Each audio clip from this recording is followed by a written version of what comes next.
जिस तरह से पुलिस को मैंने ये जानकारी दी कि ऑडियो क्लिप्स कहां से आए, उसी तरीके से अब ये पूछताछ पूर्व मुख्यमंत्री अशोक गहलोत से होनी चाहिए। पूर्व मुख्यमंत्री इस बात का जवाब देंगे जब उनसे पूछताछ होगी कि वो ऑडियो क्लिप्स उनके पास जो आए उस पेन ड्राइव में वो लीगली इंटरसेप्ट थे या इलीगली थे। क्योंकि मैं सार्वजनिक रूप से कह चुका हूं और वो सबूत भी दे चुका हूं जो उस पूरे घटनाक्रम के लिए जो प्राइम एविडेंसेस थे। ये सारा घटनाक्रम जो फोन टेपिंग था, अब इसका बहुत जल्दी पटाक्षेप होगा। जिस तरह से पुलिस को मैंने ये जानकारी दी कि ऑडियो क्लिप्स कहां से आए, उसी तरीके से अब ये पूछताछ पूर्व मुख्यमंत्री अशोक गहलोत से होनी चाहिए कि उन ऑडियो क्लिप्स जो पेनड्राइव में थे वो उनके पास कहां से आए, वो लीगली इंटरसेप्ट किए थे या इलीगली किए थे। तो अब जांच उस दिशा में आगे बढ़ेगी और जो लोग भी इस पूरे घटनाक्रम में शामिल हो सकते हैं, जैसा कि मैंने पूर्व में भी कहा है कि जब भी कोई लीगल सर्विलांस होता है, लीगल इंटरसेप्शन होता है, तो गृह विभाग के तहत एक विशेष शाखा उस व्यक्ति को या उस फोन को सर्विलांस पे रखती है। उसके लिए बहुत से नियम कायदे कानून होते हैं, बहुत सारी परमिशंस ली जाती हैं, जिसकी जानकारी होम सेक्रेटरी को होती है, होम मिनिस्टर को होती है, प्रदेश के डीजीपी को होती है, चीफ सेक्रेटरी को होती है, प्रिंसिपल सेक्रेटरी टू सीएम को होती है, इंटेलिजेंस के जो डीजीपी हैं उनको होती है। इन तमाम उच्च अधिकारियों को इस बात की जानकारी होती है कि किस व्यक्ति के फोन को सर्विलांस पे लिया हुआ है और किसका इंटरसेप्शन हो रहा है। तो ये तमाम लोग जिन्होंने उस ऑडियो को इंटरसेप्ट करके मुख्यमंत्री तक पहुंचाया होगा या मुख्यमंत्री के आदेशों पर किया होगा, तो ये सारी जितनी भी जानकारी है, यही जो तमाम सवाल हैं, इनके जवाब इनसे पूछताछ में ही मिलेंगे।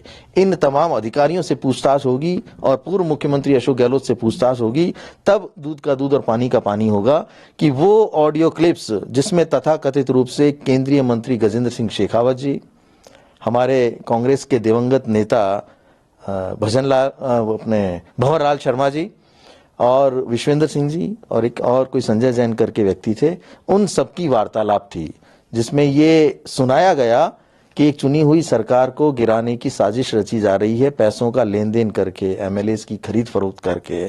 तब ये बात वही बताएंगे, पूर्व मुख्यमंत्री इस बात का जवाब देंगे जब उनसे पूछताछ होगी कि वो ऑडियो क्लिप्स उनके पास जो आए उस पेन ड्राइव में वो लीगली इंटरसेप्ट थे या इलीगली थे। तो अब जांच उस दिशा में आगे बढ़ेगी। मुझे यकीन है कि इस पूरी प्रक्रिया के बाद, देखिए, मेरी भूमिका अब लगभग समाप्त हो चुकी है। मुझसे जो भी जानकारी चाही गई थी, मुझसे जो पूछताछ होनी थी, मुझे 11 बार क्राइम ब्रांच के नोटिस मिले हैं पिछले 3 साल में। उसमें से 7 बार मैं स्वयं व्यक्तिगत रूप से उपस्थित हुआ हूं।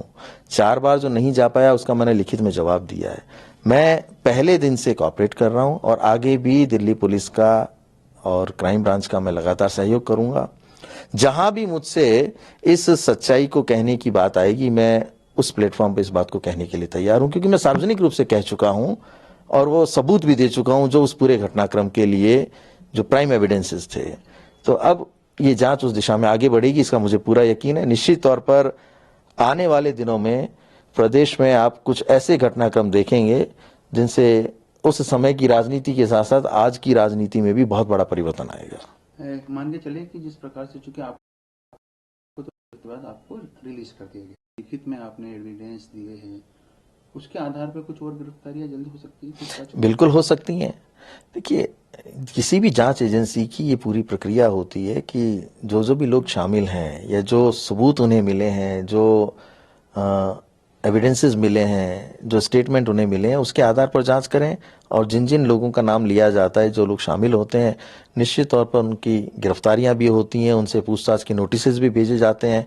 तो अब वो किस दिशा में आगे बढ़ेंगे ये जांच एजेंसीज के ऊपर निर्भर करता है। पर इस बात का आप यकीन मानिए कि ये सारा घटनाक्रम जो फोन टेपिंग था, अब इसका बहुत जल्दी पटाक्षेप होगा और जो लोग शामिल थे, सीधे तौर पर जो लोग शामिल थे, निश्चित तौर पर कानून के तहत उनके ऊपर कार्रवाई होगी।